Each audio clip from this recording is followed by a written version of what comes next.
Yang ketiga dapat ilmu baru. Ilmu di sini umum ya, bukan hanya ilmu pengetahuan saja. Berikutnya wa adabun, dapat adab yang baru. Apa namanya? Etika. Antum tahu sopannya di Mesir seperti apa? Dan kurang ajarnya di Mesir seperti apa? Ana baru tahu apa namanya ketika kita ke sana. Contohnya, antum nih sekarang jongkok kayak gini nih. Langsung kata orang Mesir, ih kamu jongkok, jorok banget sih. Kenapa? Karena mereka itu jarang ada yang apa namanya jarang ada yang bisa jongkok. Kenapa? Karena jongkok itu cuma di kamar mandi. Nah, karena aneh setelah jongkok itu langsung disuruh berdiri sama senior. Kamu jangan jongkok di situ, jangan jongkok. Kenapa? Jangan jongkok. Jangan jongkok itu aib kalau buat orang Mesir gitu. Tapi kan saya orang Indonesia gitu. Tapi kan kamu di Mesir gitu. Ya udah sih lah. Akhirnya apa namanya kita pun mengikuti. Terus apa lagi?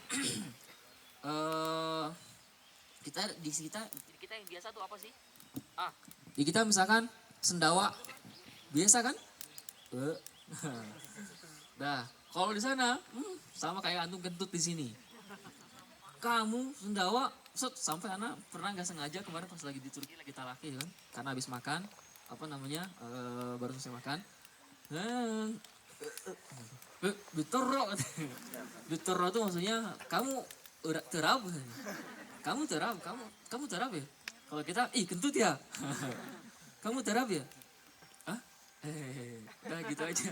Udah lanjut lagi talaki.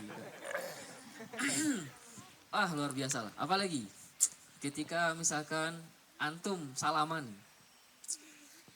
di kita gimana? Salaman tanda takzim. Cium tangan kan? Kalau di mereka cium tangan mungkin hanya orang sufi saja yang akan istilahnya mempersilahkan. Maksudnya di sini tuh orang yang mencoba memahami kultur dari orang tersebut, dia mempersilahkan. Tapi kalau orang yang kekeh sama enggak, tidak boleh tanganku dicium. Kenapa? Khawatir gimana dan gimana misalkan. Khawatir akhirnya jadi gimana? Pokoknya sangat enggak memperkenankan kalau tangannya dicium. Tapi kalau ulama-ulama tertentu tangannya dicium bisa juga. Tapi itu enggak umum. Kalau antum pengen menandakan antum cinta sama orang tersebut bukan dengan cium tangan. Dengan apa dong? Tunggu sama berikutnya. Ini akan menjadi salah satu trik kalau kita pengen membuat orang Arab orang Mesir yang kita anggap sebagai guru jadi makin cinta sama kita. Tapi minum dulu ya.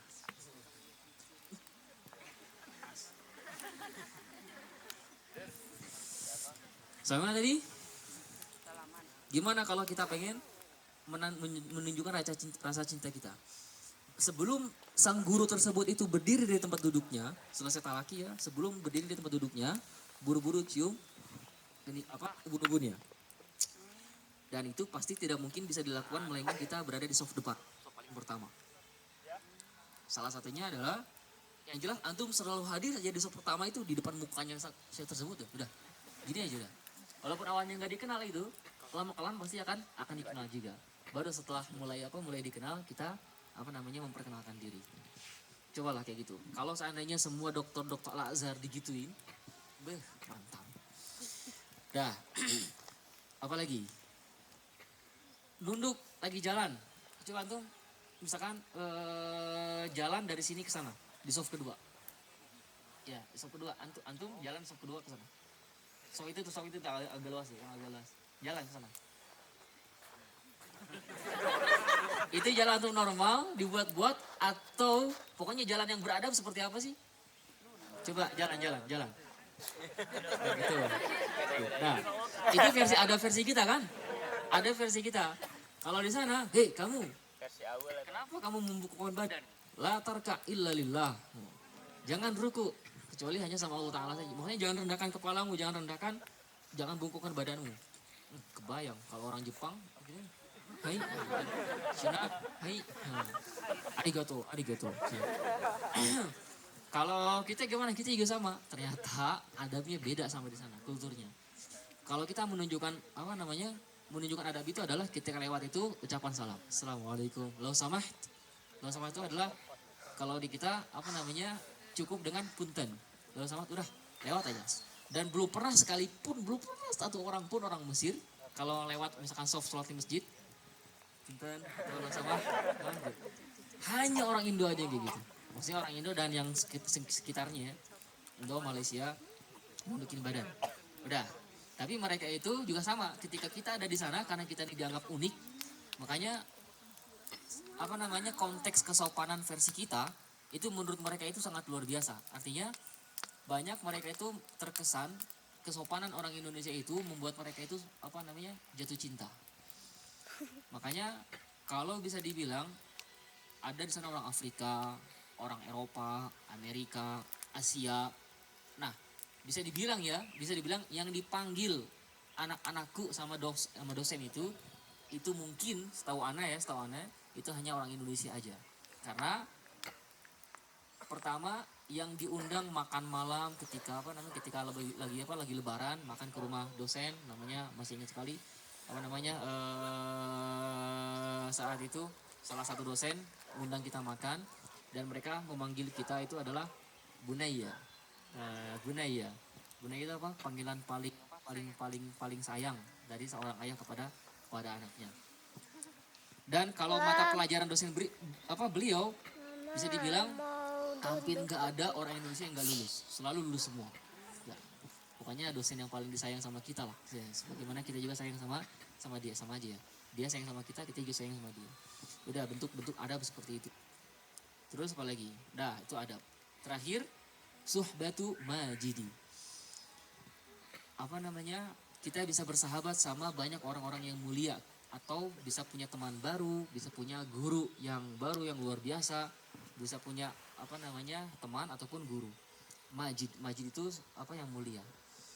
Sekarang antum atau ana sendiri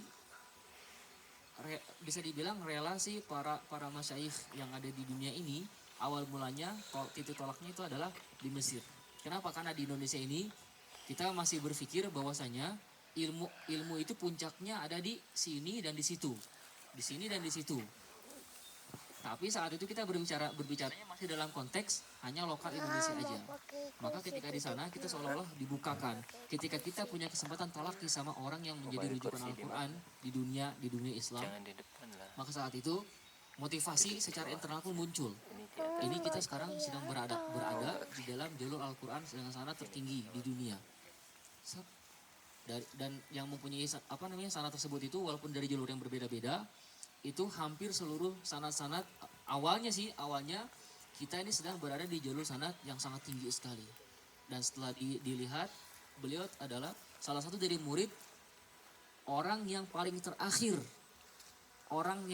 yang masih hidup dari murid-muridnya Syekh Anu. Nah, maka dari sana ahlan datang kapan Muhammad? Oh barusan. Berarti syahadanya udah dibawa ya? Tasnya dibawa kan? Di mobil. Asik, alhamdulillah. Sama mana tadi? Hah?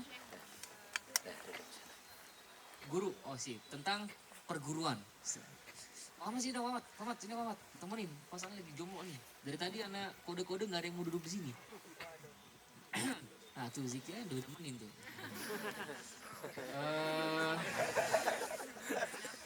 Sama tadi? Guru ya. Guru ini bisa dibilang dia adalah pintu-pintu kebaikan. Ana tidak pernah berpikir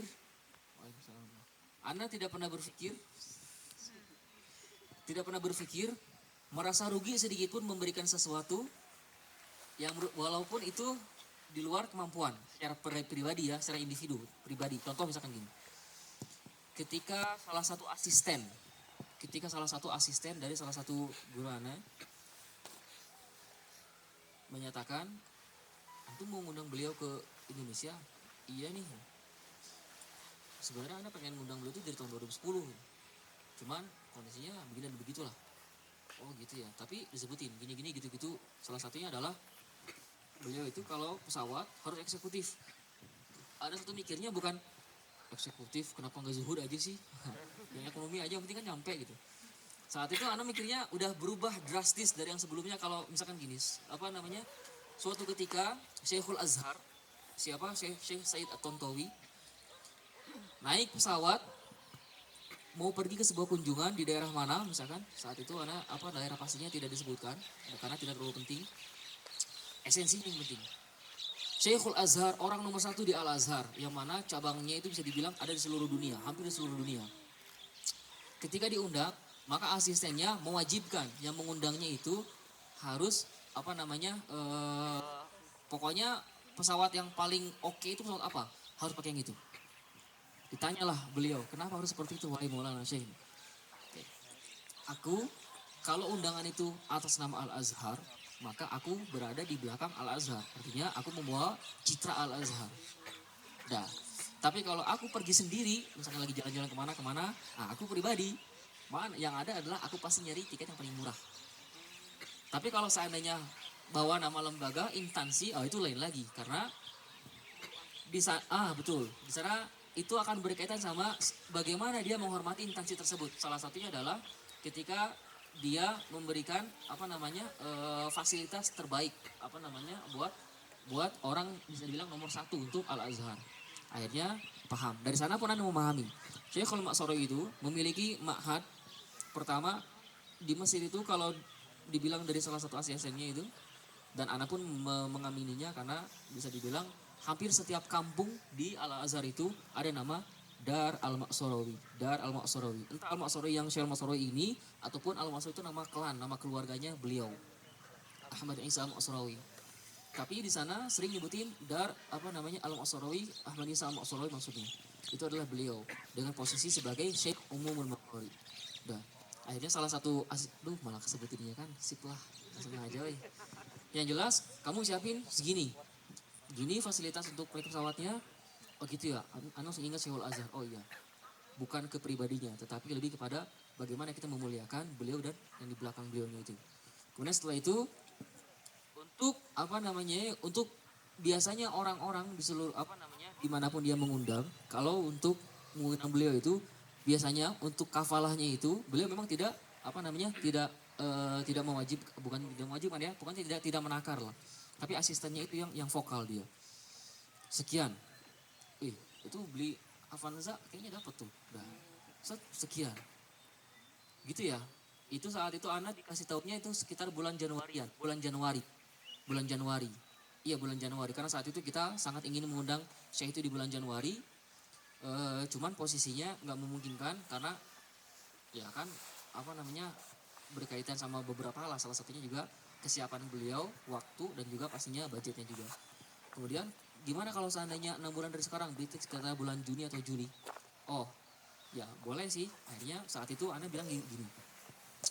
Ketika dibilangin, kamu gimana nih? Kalau misalkan pengen ngundang beliau, sanggup nggak seperti ini? Ana nggak bilang nggak sanggup, tapi Ana bilang, oh, insya Allah, udah gitu aja, udah insya Allah aja, udah. Cuma saat itu Ana pakai strategi lain. Ya udah, nanti insya Allah gimana kalau seandainya kita sekitaran bulan Syawal lah, Juni atau Juli. Intinya Ana minta waktu gitu. Cuman Ana nggak bilang Ana minta waktu ya buat ngumpulin. Ya Allah, sedih amat kalau kayak gitu. Cuman saat itu Ana bilang gimana kalau seandainya kita undang beliau di bulan Juni. Saat itu Ana nakar dulu nih, di mana nih kira-kira ongkos nih dananya. Dah, ternyata bulan Juni akhirnya beliau pun datang ke Indonesia. Kalau udah datang ke Indonesia udah serumah bareng, hanya beda kamar aja.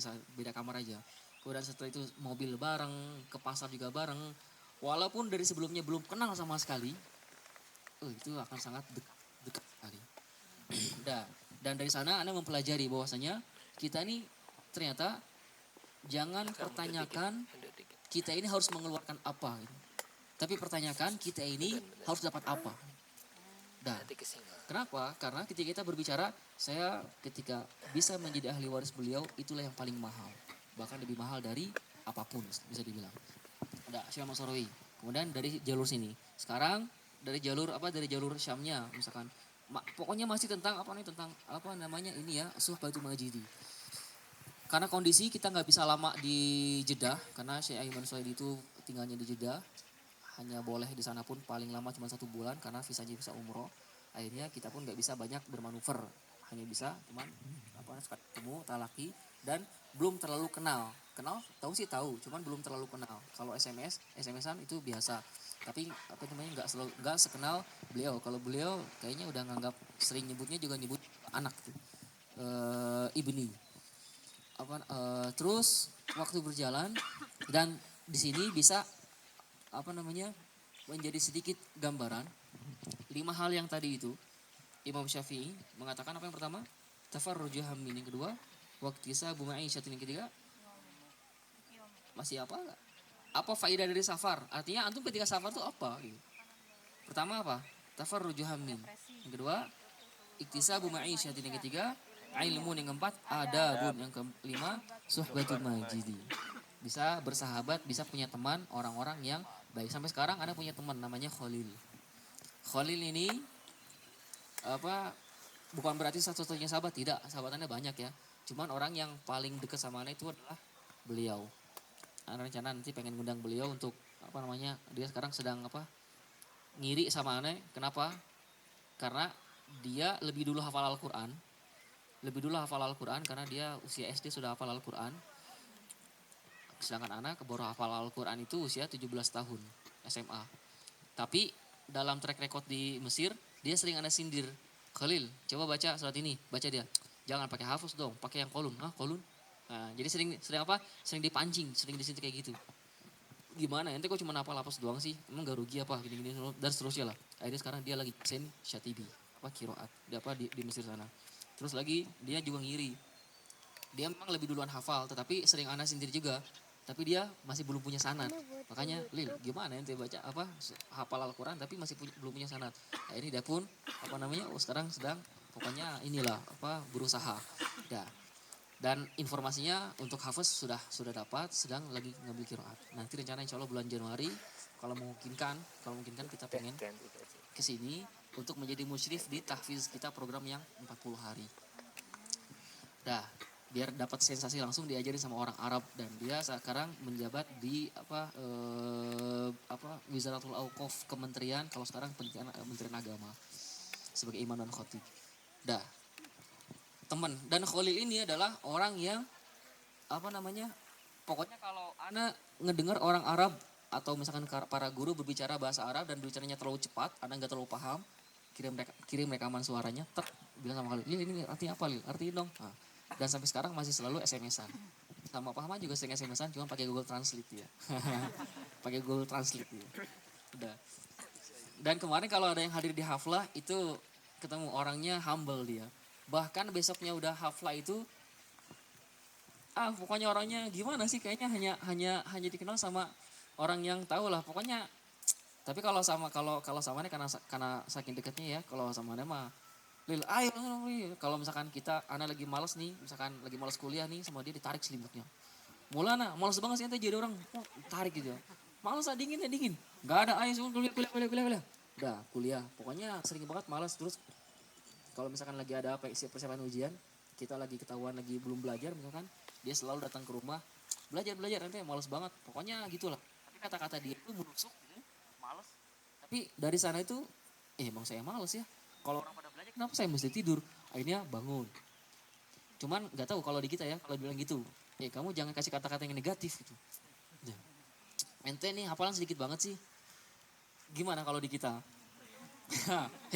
Kamu, pokoknya kayak gitu nih, kalau di kita nggak masuk lah ya.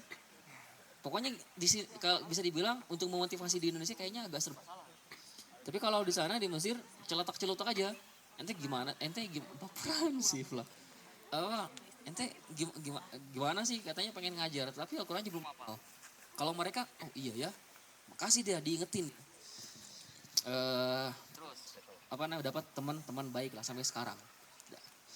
Itulah sekitar tentang safar, berbicara tentang sedikit juga pengalaman, termasuk juga antum datang dari berbagai tempat, datang katakanlah ke Dauman sampai puncaknya ada di sini. Anda yakin itu, antum pasti membawa kultur yang beda-beda mungkin ya, walaupun masih hanya dalam satu lingkup Indonesia, tapi mungkin ada di beberapa titik antum berbeda tipe sama yang itu. Itu sekilas tentang ngobrol-ngobrol kita di depan api unggun. Jadi gimana nih, kita ada api di depan kita, jangan pakai cocok lagi ya. Mana Kang Yudi teh? Oh itu antum sip lah. Oke. Ya selanjutnya kita ngobrol-ngobrol apa ada yang mau apa ya obrolin sampaikan cerita. Ini ada bubur kacang. Di sana itu ada kacang namanya kacang adas. Adas itu yang disebutin di Al-Quran.